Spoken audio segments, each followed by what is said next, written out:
এই বুড়ি, এদিক দিয়ে আসিস না তো। আমার কাঁচা কাপড়ের উপর দিয়ে তোর ময়লা পায়ে হেঁটে যাচ্ছিস? একটু কি জ্ঞান বুদ্ধি নেই রে তোর মাথায়? সকাল সকাল তোর চেহারা দেখতে হবে, এটাই আমার কাছে অমঙ্গলের। রহিমা, আমি তো ঘাটের অন্য দিক দিয়ে আসতে পারি না, ওদিকটা ভাঙা, পা পিছলে পড়ে যাব যে। আর এই বয়সে হাড় ভাঙলে আর কেউ যে দেখবে না আমায়। তুই একটু সরে বস না মা, আমি এক কলসি জল নিয়েই চলে যাব। তাতে আমার কি রে? তুই কি আমার ঘরের মানুষ নাকি যে তোকে নিয়ে চিন্তা করবো? সারাদিন এদিক ওদিক ঘুরে বেড়াও, গ্রামের লোকে ঠিকই বলে তুমি একটা অলক্ষণে। তোমার স্বামী মরেছে, সন্তান হয়নি, এসব তো আর এমনি এমনি হয় না, কপাল দোষ থাকলেই হয়। এগুলো বলিস না মা, আমার খুব কষ্ট হয়। আমি তো কাউকে কিছু বলি না, চুপচাপ নিজের মতো থাকি। তোদের কাছে কখনো কিচ্ছু চাইনি, চাইবও না, শুধু একটু জল নিতে দে। চুপচাপ থাকিস তো ভালো করিস, কিন্তু আমার ঘাটে এসে আমার জায়গাটা নষ্ট করিস কেন? সকালবেলা ভালো মানুষেরা আসে, বুঝেছিস? তুই বিকেলে আসবি, তখন কেউ থাকে না, নিজের মতো জল নিবি যত ইচ্ছে।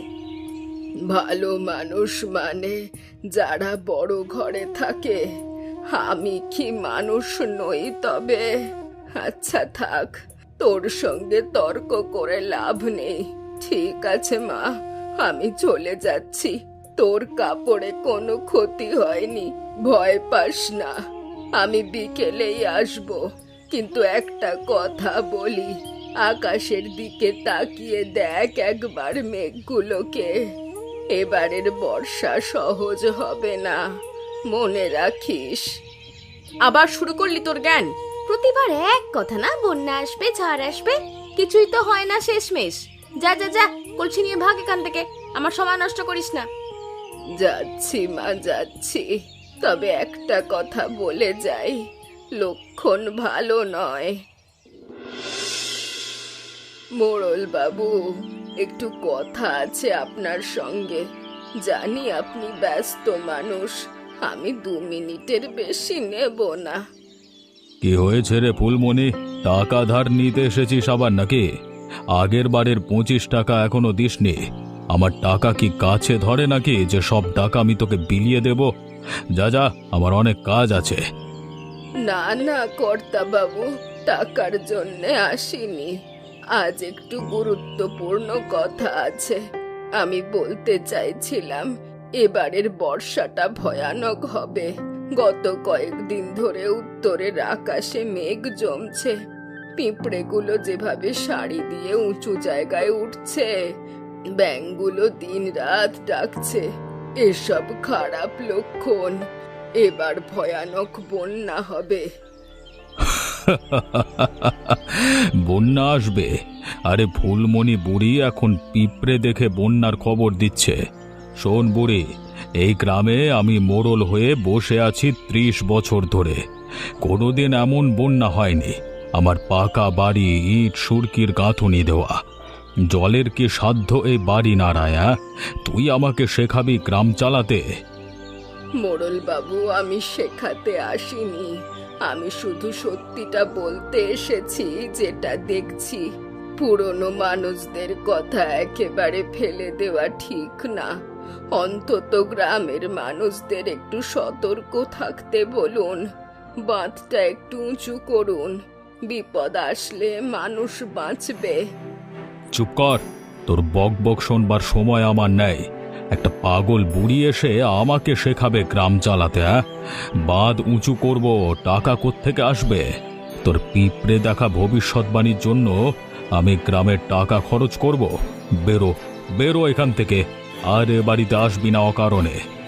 লোকে ঠিকই বলে তুই অলক্ষণে, তোর মুখ দেখলে দিনটাই খারাপ যায়। সকাল সকাল তোর চেহারা দেখলাম, আজকে নিশ্চয়ই কিছু একটা গন্ডগোল হবে।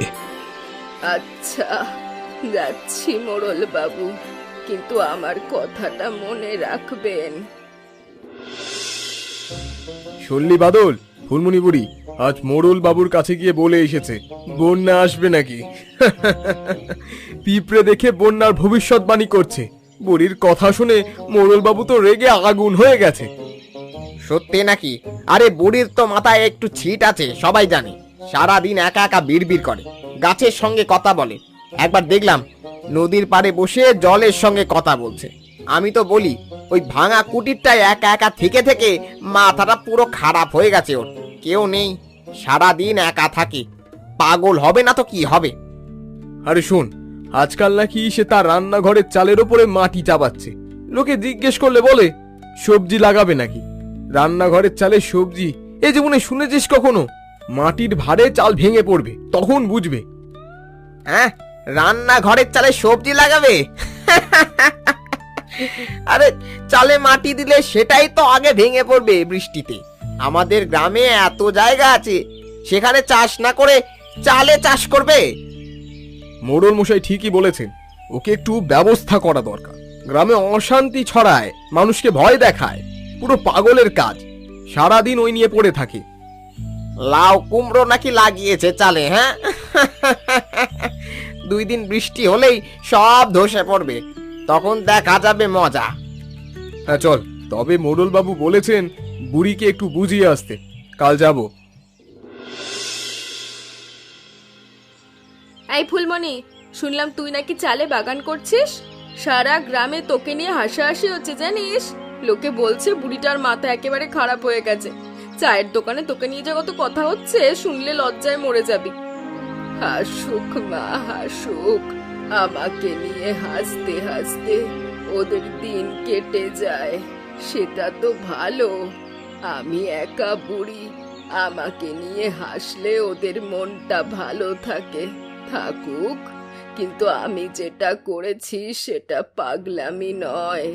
আমি লাউ কুমড়ো পুঁই শাক ঢেঁড়স ডাঁটা সব লাগিয়েছি। চালটাকে বাঁশ দিয়ে শক্ত করে মাটিও ভালো করে দিয়েছি। দেখবি কয়েকদিনের মধ্যে সবুজ হয়ে উঠবে। কিন্তু এত কষ্ট করে চালে সবজি লাগিয়ে কি হবে রে? নিচে মাটিতে লাগালেই তো পারতিস। তোর কুটিরের পেছনে একটু জায়গা তো আছে। চালে উঠে উঠে কত কষ্ট করছিস কেন এই বয়সে? রহিমা মা, তুই বুঝবি না। এবার ভয়ানক বন্যা আসবে, নিচে সব ডুবে যাবে। আমি যদি চালে সবজি রাখি তাহলে অন্তত কিছু খাবার বাঁচবে। জল যতই উঠুক চালে সহজে পৌঁছবে না। তা ঠিক, তোর ঘরটা তো উঁচুই বটে, কিন্তু বন্যা আসবে কেন? প্রতি বছর তো বর্ষা হয়, একটু জল জমে আবার নেমে যায়। এতবার তো কিছু হয়নি। এবার অন্য রকম হবে মা, আমি হাড়ে হাড়ে টের পাচ্ছি। 70 বছর ধরে এই মাটিতে আছি, একটু একটু বুঝি। তুই একটা কাজ কর, তোর ঘরের দরকারি জিনিসগুলো একটু উঁচু জায়গায় রাখ। চাল ডাল যা আছে মাচানে তুলে রাখ। কাপড় চোপড় কাগজপত্র সব একটু উপরে রাখ। তোমার কথা শুনলে না আমার গায়ে কাটা দেয়। ঠিক আছে, দেখছি কি করা যায়। কিন্তু মোরুল বাবুকে আর বলো না কিছু, তিনি খুব রেগে আছেন তোমার ওপর। শুনলাম কাদেরকে নাকি পাঠাবে তোমাকে বলতে। আসুক, আমি কি ভয় পাই? আমি সত্যি কথাই বলেছি আর সত্যিই বলবো।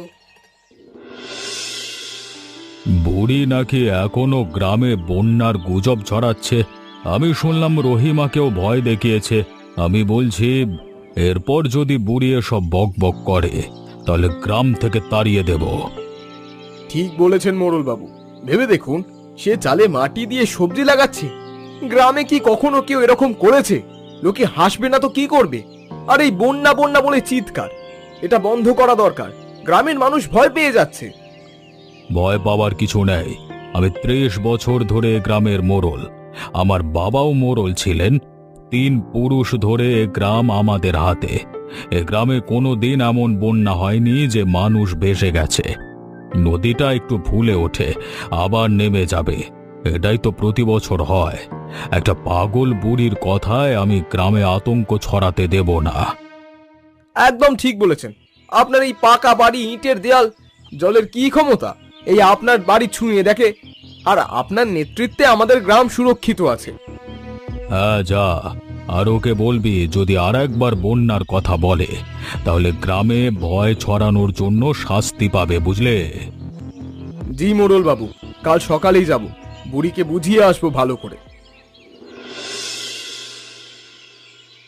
এই যে শোনো বুড়ি, মোড়ল বাবু আমাকে পাঠিয়েছেন, তোমাকে একটা কথা পরিষ্কার করে বলে যেতে বলেছেন। এরপর থেকে গ্রামে বন্যার গুজব ছড়ালে গ্রাম থেকে বের করে দেবেন। বাবা কাদের, আমি গুজব ছড়াচ্ছি না, আমি সত্যি কথা বলছি। তুমি একবার এদিকে এসো, আমার চালটা দেখো, দেখো কেমন সুন্দর সবজি উঠেছে। যদি বন্যা আসে এই সবজি দিয়ে অনেক মানুষের প্রাণ বাঁচানো যাবে, তোমারও কাজে লাগতে পারে। চালে সবজি? এটা তো পাগলামো ছাড়া কিছু না। বুড়ি, তোমার চালটা ভেঙে পড়বে এত মাটির ভারে তোমার নিজের ঘরের উপরেই। দেখো বৃষ্টি শুরু হলে কি হয়, তখন ওই কাঁদতে কাঁদতেই যাবে মোড়ল বাবুর কাছে, আমার ঘর ভেঙে গেছে সাহায্য করুন এই সব বলে। তখন কেউ সাহায্য করবে না, কিন্তু আগেই বলে রাখছি। আমার চাল ভাঙবে না বাবা, আমি বাঁশ দিয়ে শক্ত করে বেঁধেছি। তুমি বরং নিজের জন্যে ভাবো। তোমার ঘরটা নিচু জায়গায়, নদীর ধারে। যদি জল ওঠে, উপরওয়ালা না করুক, তোমার ঘর আগে ডুবে না যায়। একটু সাবধান হও আগে ভাগে। আমার চিন্তা তুমি করো না, আমি মোড়ল বাবুর লোক, আমার কোনো বিপদ হলে তিনিই দেখবেন। তোমার নিজের চিন্তা তুমি নিজে করো। আর শেষবারের মতো বলছি, এই বন্যার কথা আর বলো না কাউকে। মোড়ল বাবু রেগে গেলে কি হয় জানো তো? ঠিক আছে বাবা, আমি আর বলবো না কাউকে। তোমাদের বলে লাভও নেই, তোমরা শুনবেও না। ফুলমণি, এই ফুলমণি, এই দরজাটা খোল তো। এত বৃষ্টিতে আমি ভিজে একেবারে একসা হয়ে গেছি, পথে আটকে পড়েছিলাম, ঘরেও যেতে পারছি না। নদীর পাশের রাস্তায় ইতিমধ্যে হাঁটু জল জমে গেছে। এত জল এত তাড়াতাড়ি জমতে কখনো দেখিনি। আয় মা আয়, ভিতরে আয়, বস। দেখছিস আমি কি বলেছিলাম? এই বৃষ্টি থামবে না মা। সাধারণ বর্ষার বৃষ্টি না, নদী ফুলে উঠে দুদিনের মধ্যে গ্রাম ডোবাবে, দেখে নিস। এই ফুলমণি, আমি এমনিতেই ভয় পেয়ে আছি। বৃষ্টি তো প্রতি বছরই হয় রে, হয়তো একটু বেশি হচ্ছে, কিন্তু থেমে যাবে। মোড়লবাবুও তো বলেছেন চিন্তার কিছু নেই, উনিও অভিজ্ঞ মানুষ। মোড়ল বাবু হচ্ছে অহংকারী, সে কিচ্ছু বোঝে না। তুই আমার কথা শুনে তোর চাল ডাল বাঁচানে তুলে রেখেছিলি। হ্যাঁ, তোর কথা শুনে উঁচু মাচানে তুলে দিয়েছি কিছু জিনিস, কিন্তু জল উঠবে আমাদের এলাকায়, সত্যি বলছিস? উঠবে উঠবে, আমার কথা বিশ্বাস কর। ঠিক আছে ফুলমণি, আমি যাচ্ছি, কিন্তু তোর কথা শুনে আমার খুব ভয় লাগছে রে। আমি ফিরে আসবো তোর কাছে। আয়, দরজা খোলাই থাকবে তোর জন্য, সাবধানে যা।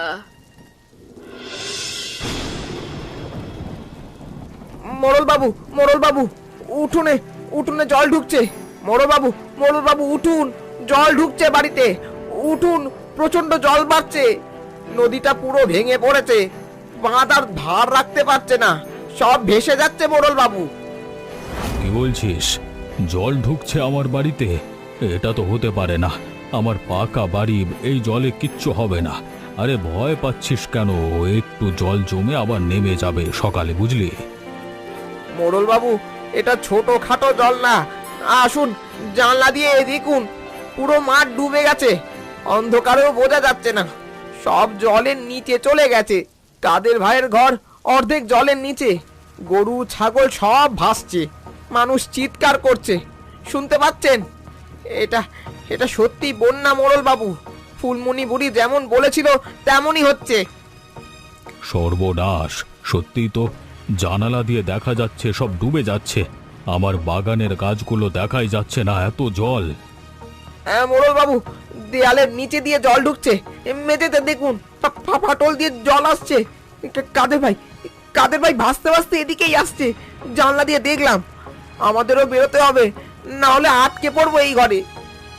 কোথায় যাব? চারিদিকে তো জল, কোনো উঁচু জায়গায় গেলে তবে তো বাঁচবো। ওগো, আমার বাড়ি, আমার সবকিছু তো ডুবে যাচ্ছে। মোড়ল বাবু, একটাই জায়গা আছে, গ্রামের পশ্চিম দিকে ঢিলার মাঠে, ফুলমণি বুড়ির কুটির, ওটা সবচেয়ে উঁচু জায়গা, ওদিকে কখনো জল ওঠেনি, অন্ধকারেও দেখা যাচ্ছে আলো জ্বলছে, বুড়ি ঠিকই বলেছিল, বন্যা আসবে। আমরা না শুনে ভুল করেছি। ফুলমণিকে তো আমি তাড়িয়ে দিয়েছিলাম, ও অলক্ষণে বলে। আমি ভুল হয়ে গেছে আমাদের বড়। আচ্ছা আচ্ছা, চল চল ওইদিকে যাই। চলুন, তাড়াতাড়ি চলুন, জল আরো বাড়ছে। ওই জানলা দিয়ে বেরোতে হবে, দরজা আটকে গেছে জলে।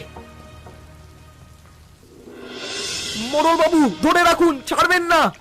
জলের স্রোত খুব তীব্র। আমার ঘর পুরো তলিয়ে গেছে মোড়ল বাবু, সবকিছু নিয়ে গেছে। আমার বাড়িটারও দেওয়াল ফেটে গেছে, ছাদ ধসে পড়েছে। 30 বছরে এমন কোনো দিন হয়নি। সব শেষ কাদের, সব শেষ আমাদের। বুড়ি ঠিকই বলেছিল, আমরা শুনিনি। পাগল বলে তাড়িয়ে দিয়েছিলাম, অলক্ষণে বলেছিলাম। আমি পাগল, আমি অন্ধ দেখছি। আমার অহংকার আমাকে শেষ করলো রে। মোড়ল বাবু, এখন এখন ওসব ভাবার সময় না। ওই দেখুন, ওই টিলাটা দেখা যাচ্ছে, এখনো জল ওঠেনি ওখানে। হ্যারিকেনের আলো দেখা যাচ্ছে। যদি সাঁতরে ওখানে পৌঁছাতে পারি তাহলে বাঁচবো। হ্যাঁ হ্যাঁ, দেখতে পাচ্ছি কুটিরে আলো জ্বলছে, কিন্তু আমি কি মুখে যাব ওর কাছে? মোড়ল বাবু, এখন এখন লজ্জার সময় না। রহিমা ইতিমধ্যে ওখানে পৌঁছে গেছে মনে হচ্ছে। বাদল, ও বাদল, এইদিকে আয়। চল চল, ধরে রাখে কাঠ, 3 জন মিলে যাই। ফুলমণি, আমাদের আশ্রয় দাও। আমরা সব হারিয়েছি। আমার বাড়ি ভেঙে সব কিছু ভেসে গেছে। কাদের, বাদল ওরাও আসছে পেছনে। আমাদের আর কোথাও যাবার জায়গা নেই। তুমি ছাড়া আর কেউ নেই এ মুহূর্তে। আসুন মোড়ল বাবু, আসুন। আমার ঘর ছোট হলেও সবার জায়গা হবে। তুমি তুমি আমাকে ঘরে ঢুকতে দিচ্ছ? আমি তো তোমাকে অলক্ষণে পাগল বলে গ্রাম থেকে তাড়াতে চেয়েছিলাম। তোমার কথা শুনিনি, তোমাকে অপমান করেছি বারবার। তারপরও তুমি আমাকে আশ্রয় দিচ্ছ। মোড়ল বাবু, বিপদের সময় কে কাকে কি বলছে সেসব মনে রাখার সময় না। আপনিও মানুষ, আমিও মানুষ। মানুষ মানুষের পাশে না দাঁড়ালে আর কে দাঁড়াবে? আর আমি তো জানতাম যে বিপদে পড়লে সবাইকে আমার কাছে আসতে হবে, তাই আমি আগে থেকে প্রস্তুত হয়েছিলাম। কাদের, বাদল, আসো আসো, ভেতরে আসো। ফুলমণি বুড়িমা আমাদের জায়গা দিয়েছে, তাড়াতাড়ি আসো। সবাই এসো। আমার ঘরে বেশি কিছু নেই, কিন্তু যা আছে তা সবার জন্য হয়ে যাবে ভাগাভাগি করে। আর আমার রান্নাঘরের চালে যে সবজি লাগিয়েছিলাম সেগুলো এখন কাজে আসবে। আমি রান্না করি, পেটে কিছু পড়লে শরীরে জোর আসবে। ফুলমণি, তোর এই চালের উপরে সত্যি সত্যি সবজি ধরেছে। আমি তো অবাক হয়ে গেছি। এই দেখ, 2টো বড় লাউ, একটা কুমড়ো, পুঁই শাকের এত বড় বড় পাতা, ঢেঁড়স, ডাঁটা শাক। তুই তো সত্যিকারের বাগান করে ফেলেছিস চালে। বৃষ্টিতেও কিচ্ছু হয়নি, সব টিকে আছে। আর আমরা সবাই তোকে পাগল বলতাম, কত হাসাহাসি করেছি তোকে নিয়ে। পাগল না মা, আমি প্রস্তুত ছিলাম। আমার শাশুড়ি শিখিয়ে গিয়েছিলেন বিপদের জন্য সব সময় তৈরি থাকতে হয়। আমি সাহায্য করি তোকে, বল না কি করতে হবে। লাউ কাটবো, কুমড়ো ধুয়ে দেবো? ফুলমণি, আমি তোকে কতবার অপমান করেছি, খারাপ কথা বলেছি। পুকুর ঘাটে, রাস্তায়, সবার সামনে অলক্ষণে পাগল বলে ঘাট থেকে তাড়িয়ে দিয়েছি। আমি খুব লজ্জিত ফুলমণি, খুব লজ্জিত। তুই আমাকে ক্ষমা কর। থাম মা, ওসব কথা বলতে নেই। যা হওয়ার হয়ে গেছে। আগে রান্না করি। মোড়ল বাবু, কাদের, বাদল সবাই ভিজে কাঁপছে, খিদেই পেট জ্বলছে ওদের। 2 দিন ঠিক মতো খায়নি কেউ। এই বিপদের রাতে গরম গরম ভাত পেলে একটু শক্তি পাবে সবাই। হ্যাঁ হ্যাঁ, কাটছি। এখন আমরা আনন্দ করে সবাই এভাবেই একসঙ্গে থাকবো। এই বন্যা ধনী গরিব অহংকারীকে সবাইকে একসাথে মিলিয়ে দিয়েছে। বাদল, এই ভাতটা মুখে দিয়ে মনে হচ্ছে জীবনে এত সুস্বাদু ভাত কোনোদিন খাইনি। অথচ এটা শুধু লাউ ভাত, একটু নুন হলুদ দিয়ে রান্না। আগে হলে মুখেও তুলতাম না। কোনো মশলা নেই, তেল নেই বললেই চলে। কিন্তু এই পরিস্থিতিতে এখন একদম অমৃত লাগছে রে। এমন ভাত জীবনে খায়নি, সত্যি কথা বলছি। হ্যাঁ ভাই, আমারও তাই মনে হচ্ছে যেন এই খাবার আমাদের প্রাণ ফিরিয়ে দিচ্ছে। কিন্তু জানিস কি, আমার চোখে জল আসছে বারবার ভাত খেতে খেতে। আমরা এই বুড়িকে কি করেছি ভেবে দেখ। পাগল বলেছি, অলক্ষণে বলেছি, হেও করেছি। মোড়ল বাবুর কথায় ওকে গ্রাম থেকে বের করে দেওয়ার পরিকল্পনা করেছি। আর আজ সেই বুড়ির ঘরে বসে তার লাগানো সবজি খেয়ে তার আশ্রয়ে প্রাণ বাঁচছি। কত বড় অকৃতজ্ঞ আমরা। সত্যি কথা বলেছিস বাদল। আমি নিজে গিয়ে বুড়িকে ধমক দিয়ে এসেছিলাম। আমি তখন হেসেছিলাম, আর ওই চালের সবজি নিয়ে তো আমার কত হেসেছি, কত মজা করেছি। চায়ের দোকানে বসে ঠাট্টা করেছি। অথচ আজ সেই সবজিগুলো না থাকলে আজ রাতে আমরা অভুক্ত থাকতাম। জানিস কাদের ভাই, বুড়ি আমাকেও একদিন বলেছিল, বাদল তোর ঘরটা নিচু জায়গায়, একটু চাল ডাল মাচানে তুলে রাখ। আমি হেসে উড়িয়ে দিয়েছিলাম, বলেছিলাম, বুড়ি তোর নিজের চিন্তা কর, আমার চিন্তা করতে হবে না। আজ আমার সব ভেসে গেছে, সব। বউ ছেলে কোথায় ভেসে গেল জানি না, বেঁচে আছে কিনা তাও জানা নেই। শুধু গায়ের কাপড়টুকু আছে, তাও ফুলমণি বুড়ির দেওয়া। আমরা কত বড় অন্যায় করেছি, হায় কপাল। আমরা সত্যি অকৃতজ্ঞ মানুষ রে, আমাদের লজ্জা হওয়া উচিত। মোড়ল বাবুর পেছনে পেছনে ঘুরে ওনার কথাই উঠেছি, বসেছি।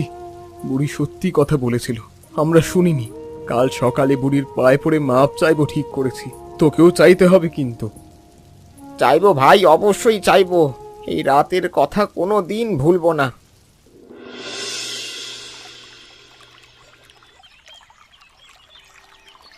ফুলমণি, আমি কিছু বলতে চাই। তুমি আমাদের সবাইকে বাঁচিয়েছো, তোমার ছোট কুটিরে আশ্রয় দিয়েছো আমাদের, আর তোমার চালের সবজি দিয়েছো, খাইয়েছো। আর আমি তোমাকে পাগল অলক্ষণে বলে গ্রাম থেকে তাড়াতে চেয়েছিলাম। তুমি সবাইকে সাবধান করতে চেয়েছিলে, আমি বাধা দিয়েছিলাম। কাদেরকে পাঠিয়েছিলাম তোমাকে ভয় দেখাতে। আমি তোমার কাছে ক্ষমা চাইছি, মনে প্রাণে ক্ষমা চাইছি, আমাকে মাফ করো। মোড়ল বাবু, উঠুন উঠুন, মাথা নিচু করবেন না আমার সামনে। আপনি এই গ্রামের মোড়ল, এটা ঠিক না। আমি কোনো রাগ রাখিনি মনে, সত্যি বলছি।